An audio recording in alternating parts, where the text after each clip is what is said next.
Well, hey there, guys, and welcome to the John Campea Podcast. I am, of course, your host, John Campea, and this is my daily show here on my YouTube channel. And if you saw the podcast yesterday, you know I mentioned that, hey, guys, I need to get out of here kind of soon because I'm going to see a 10 a.m. screening of Valerian and the City of a Thousand Planets, right? Okay, so I skedaddle out of here. I leave at 8:30 in the morning because the screening, I live in Burbank, okay?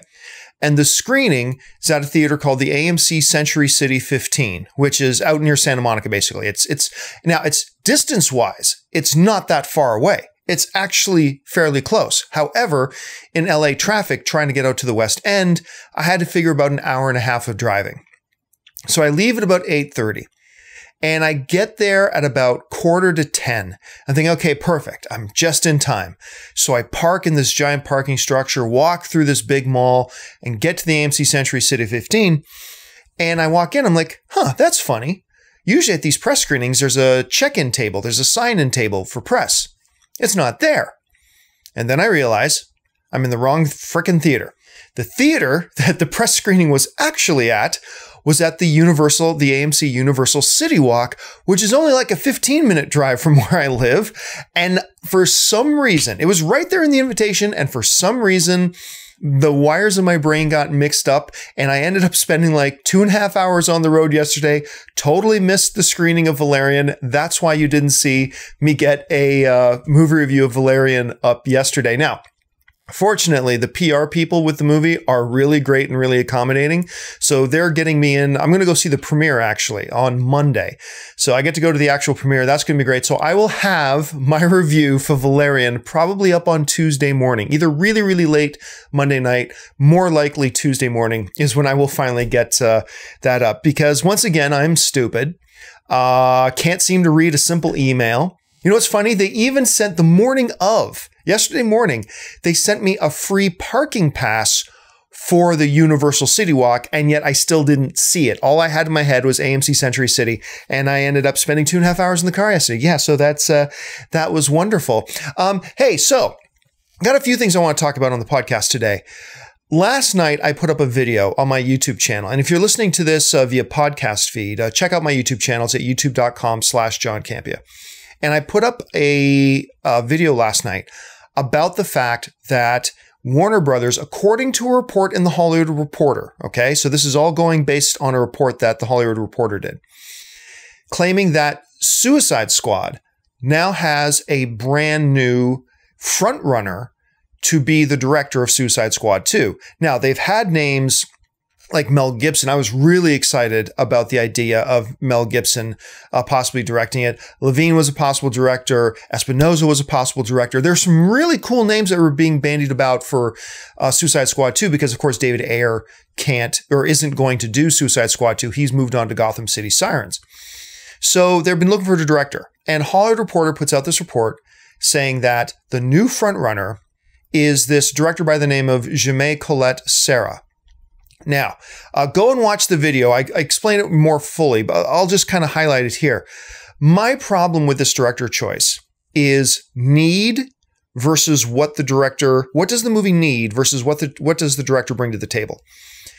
If you take Wonder Woman out of the equation and take Wonder Woman out, the 3 DCEU movies so far, Man of Steel, which you know I adore, Batman vs. Superman, and Suicide Squad, both of which I gave positive reviews to. But those films, the DCEU, has struggled to get universal approval amongst the fans. The movies have been divisive. I mean, we talk about that a lot, right? So all those films before Wonder Woman, because Wonder Woman knocked it out of the park, but before Wonder Woman, the DCEU films have been really divisive. They failed to get the vast majority of the audience to get on board with them and love them.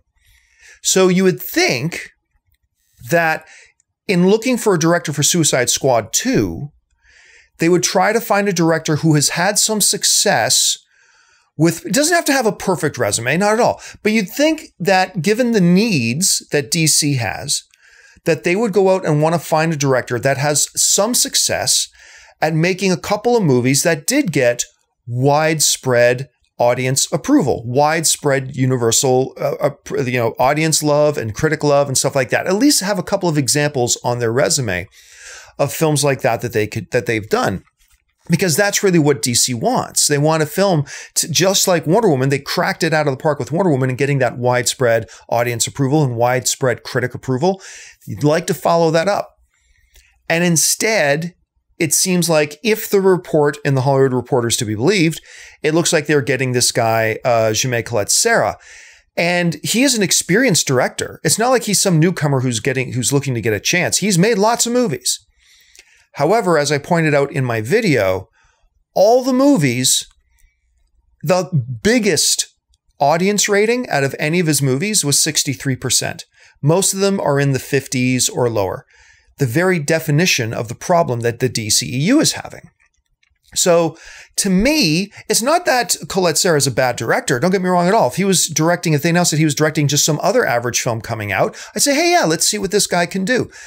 But considering that the DCEU's needs are to, nail that film that has a widespread universal approval to follow up on Wonder Woman, to go out and get a director who's done everything but make a movie that has widespread audience approval seems really backwards thinking. It seems very odd. So look, it's just a report. I mean, there were reports a long time ago that Mel Gibson was going to direct it, and that didn't work out. So maybe he's not going to direct it, and they'll go back to one of the other directors they looked at, or they'll move forward and get another director on board. Who knows?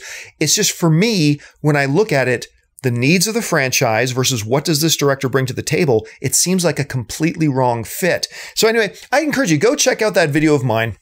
And again, I want to reemphasize, I don't dislike Jaume Collet-Serra, not at all. Actually, a couple of his films that have been fan divisive, I've actually enjoyed a couple of his films. I liked The Shallows. I liked Orphan. There's a couple of his films that I liked. It's just that when you're looking at the needs of the franchise, it doesn't seem like this director is what's going to bring in a certain tool set that's going to meet those needs. So I just found that very odd. So anyway, that's the first thing I want to talk about today. All right, let's move on to the next thing I want to talk about today. So Charlize Theron, by the way, speaking of Charlize Theron, I went out last night and watched Atomic Blonde. The movie is under embargo. I cannot talk about it. I'll just say that I'm very excited to review the film. But Charlize Theron, speaking of her, she just did an interview with Variety. And during the interview, they asked her about the possibility in which she want to do another Mad Max film, perhaps a Furiosa movie. And Charlize Theron said this. She said, I would love to. This is her direct quote. I'd love to. There were 3 scripts. They were written as backstories to Max's character and to Furiosa's character. But at the end of the day, this thing lives and breathes with George Miller. I think Warner Brothers knows that, and we are all waiting for him to show us the way. So what happened was Charlize Theron makes those comments, and which is great. I mean, I liked Mad Max Fury Road very much. I know a lot of you guys did. It was kind of a triumph for George Miller. So, and a lot of people were talking about either a sequel or a standalone Furiosa film. And there was a lot of talk after the movie came out, but everything's been like dead quiet ever since. Like really, there's been no news, no movement, no anything on it. I mean, a couple of little interviews where Miller says, oh yeah, I've got a script coming together, and that kind of falls away. And we just don't know where we sit. But anyway, so a bunch of the sites run the headlines like, Charlize Theron wants to do another Mad Max movie. And to me, those stories, X actor wants to do X big popular movie. To me, those stories are kind of redundantly nonsensical, because really, an actor who makes their living and gets their paychecks by being in movies, and they get bigger notoriety and bigger paychecks for being in popular movies, and this actor is saying she wants to do another one? Really? Wow, that's newsworthy. I just always find these stories really weird. Or like, such and such actor says they'd love to do a Star Wars movie. Of course they'd love to do a Star Wars movie. Such and such an actor wants to be in a big popular movie. Of course they do. They all do. It's their job. So I just kind of found that funny. Now, I would love for them to make another Mad Max film or a Furiosa film. But like I said, the more time that passes, I mean, the clock is not stopping. The clock continues ticking. And I feel like the longer and the more time that passes that we don't get any movement on another Mad Max film or a Furiosa film, I feel like it's less and less likely we're going to actually get one. So I don't know. What do you think? You think we're actually going to get one in the next couple of years? Jump down in the comment section. Let me know your thoughts.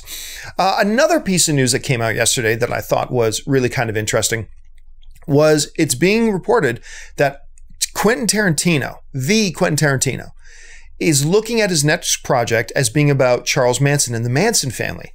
Now, this to me screams Oscar contender. First of all, a movie about the Manson family and Charlie Manson and all that kind of stuff. That's just gold right there. A movie by Quentin Tarantino is gold right there.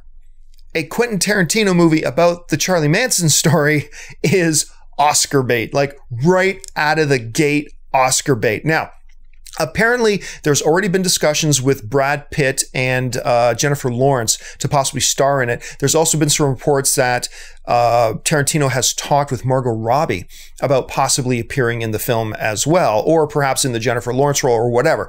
Nothing has been locked down. They're shopping the film around right now for a studio and a distributor, and we'll see how that kind of turns out. All I know is this, is that Tarantino doing a Charlie Manson film sounds like absolute gold. I'm not going to bore you with details, but if you don't know anything about the Charles Manson story and, the Manson family and all that kind of stuff, just hop on YouTube, hop on Wikipedia, hop around, find it. It's a fascinating, it's tragic and it's heartbreaking and it's terrible, but it's also completely fascinating that this isn't fiction. This Charles Manson dude was real. He is real. He's in prison today. And this whole story is a real story. And it sounds like it's too wild to make up, but it's absolutely true. So do some reading up on it and tell me you don't get super excited about the idea of that movie being directed by Quentin Tarantino. I dare you. So anyway, go check that out. Okay, the last thing I want to talk about today before I get to the emails is Amazon has put out the first trailer for their upcoming rebooted series, The Tick. Now, I'm going to tell you, I love The Tick. I loved the comics. The comics are probably the funniest comics, the Tick comics and Milk and Cheese.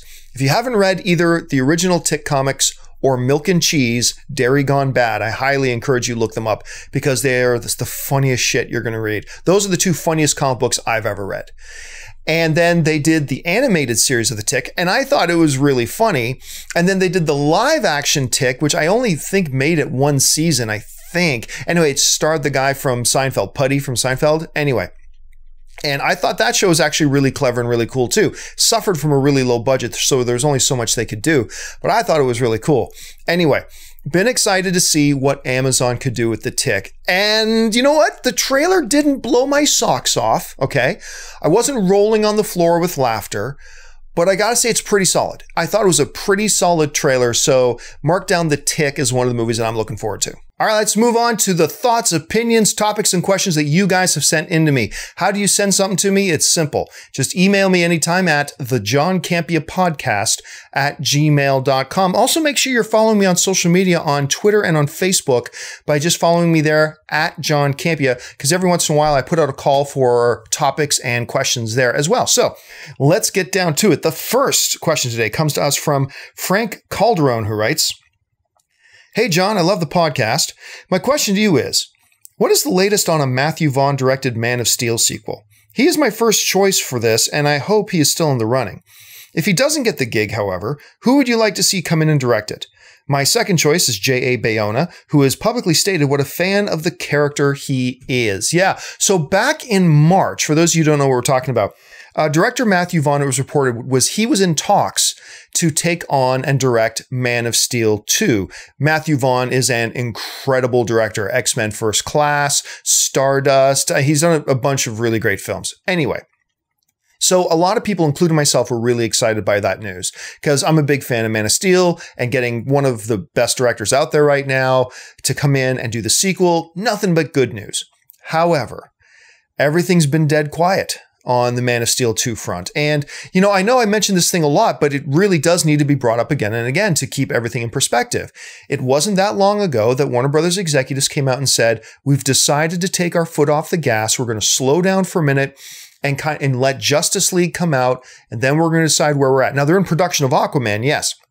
But they said, we're going to not rush right now. We want to get Justice League out in theaters. And then once it's out in theaters and we see how the audience reacts to it, we're going to decide how to proceed. So we're taking our foot off the gas. Now, with comments like that, it's not really surprising that we haven't heard anything more about the Matthew Vaughn's involvement. I have a feeling, I'm not basing this on anything, I'm just saying I have a feeling that the Matthew Vaughn thing probably fell through. I have a feeling that they were in talks all the way back in March, that if they had locked him in, we probably would have heard of it by now. But at the same time, maybe they did sign a deal. Maybe they did lock him down and they just said, hey, look, we're going to want to get Justice League out. We're going to just We're going to stay quiet about this for now. Then once Justice League comes out and we have a clearer picture of where we're going, then we'll make the announcement. So that's always possible. It's possible that Matthew Vaughn's already signed on. I'm just saying, though, I have a feeling that perhaps that thing fell through because I feel like we would have heard about it by now. Now, as far as if that falls through, who else would I like to see direct it? And I'm just going to give you the same answer I give every time. I honestly don't care that much. All I care about is, look, there are dozens and dozens and dozens and dozens and dozens of really good, talented directors out there. Just give me a director who's a really good, talented director. And if you do that, then I'm super happy. That's all I need. It doesn't have to be this guy. It doesn't have to be Christopher Nolan. It doesn't have to be Tarantino. It doesn't have to be Peter Jackson. It doesn't have to be Peter Spielberg. It doesn't have to be JA Bayona. It doesn't have to be any of those guys. Just give me a director out there who is a good, solid, talented director, and I'll be happy, honestly. I just really want to see Man of Steel 2. I've been waiting for a follow-up to that, because look, I know there's a lot of people who don't like this particular incarnation of Superman. For myself, all I can say is that I think this incarnation of Superman, and in particular the way it's portrayed by Henry Cavill, is my favorite incarnation of Superman we've ever had. I think he's great. I think he's a great Superman. He's not a Superman from the 1950s and 60s. He's a Superman of modern era and in our modern culture. And I think he's played it great. So yes, I very badly want to see a sequel. I haven't heard anything about Matthew Vaughn. I have a feeling he's not on anymore, but let's cross our fingers and wait and see. All right, let's move on to the next question. And the next question comes to us from Bryan Kruse, who writes, Dunkirk's runtime was just officially revealed to be only 107 minutes. Does that sound way too short for a war movie and a Nolan movie? I was thinking 2.5 hours at least. Well, to be honest with you, I haven't read that report yet. Maybe if I just looked it up, I could find it easy enough. But let's go on the assumption that you're correct, and the runtime for Dunkirk, which I have not seen yet, is only 107 minutes long. That's neither good nor bad. I mean, look, we don't know the story yet. We don't know the movie. If Christopher Nolan thinks 107 minutes is the right length for this particular movie, then that's what you do. You don't go into a movie thinking, I'm going to make this 3 hours and then force the movie to be 3 hours. You don't go in and say, I'm Christopher Nolan, it's got to be 2.5 hours, and then force it to be 2.5 hours. If he shot the movie and then started editing it together and realized, you know what, this works best and this flows best and it functions best and it's going to get the message across best if it's got this kind of pacing and the movie comes in at, 17 minutes over an hour and a half. If that's what he thinks, then let's give him the benefit of the doubt. The runtime, the movie shouldn't serve a runtime. The runtime should serve the movie. I think a lot of movies should be 90 minutes long, especially comedies. I really think comedies should be 90 minutes long. They should have that kind of movement and that kind of pace. I believe most movies shouldn't be any longer than 2 hours. But once in a while, you get a movie that's like, no, to tell this story properly, it's really got to be 2.5 hours, 2.5 plus hours, whatever. That's fine too. The point is, the runtime should serve the movie and should serve the story. You don't make your movie or write your story to serve a particular runtime you want to nail. So, hey, if Christopher Nolan thinks 107 minutes is the right runtime for this thing, then who am I to disagree with Christopher Nolan? You do your thing, Chris. All right, thanks a lot for the question, man. Next question comes to us from Bomb Squad, who writes, Hey, John, with San Diego Comic-Con just around the corner, do you think that Marvel will drop any Infinity War footage? Last year, all the chatter was about DC with Justice League and Wonder Woman. Does Marvel drop Infinity War, Thor, or Black Panther? Well, there's no guarantee they'll drop anything. But I would think if they're going to really drop something, the thing you drop, if you want to make a splash, is Infinity War. Because Thor Ragnarok has already got its marketing campaign moving and going. Like anything you show us in a new Thor Ragnarok trailer is just another day, because we've already had a number of Thor Ragnarok trailers. They've already got the marketing moving forward for it. So if we get to San Diego Comic-Con and they just drop another Thor trailer, then it's just another Thor trailer, no matter how good it is. I would kind of say it's not as much the case, but I would almost say the same thing for Black Panther. I mean, yes, it would be cool if they showed us a new trailer or new footage from Black Panther or a new trailer or new footage from Thor. But these are both projects that already have their marketing in progress. So to make a big splash at San Diego Comic-Con, if you're Marvel, I'm thinking you want to come out with something that people have not seen yet. And that would be Infinity War. And they started shooting Infinity War a long time ago. Look, they've got a lot of footage. I suspect we won't get an official trailer. I mean, maybe we will. My suspicion at this point, though, is that we're going to get something more akin to a really good, beefy behind-the-scenes video, a really good sizzle, if you will, that they'll play. That'll be a mixture of footage and candid behind-the-scenes shots and all that kind of stuff. Marvel likes doing that kind of stuff. I've seen several of their presentations where they've played videos like that in lieu of like a significant trailer. So, yes, I do think Marvel will come in pretty with big guns out and want to, knock it out with some Infinity War footage. And if they want to make a big splash, they're going to have to compete, because I know Warner Brothers and DC are going to go into Comic-Con, I think, really full speed ahead with Justice League. I think they're going to push Justice League, and a bit of Aquaman too, since Aquaman's already in production. I think they're going to push some Aquaman as well, but I think you're going to see a laser focus. I don't think you're going to hear them talk too much about Gotham City Sirens.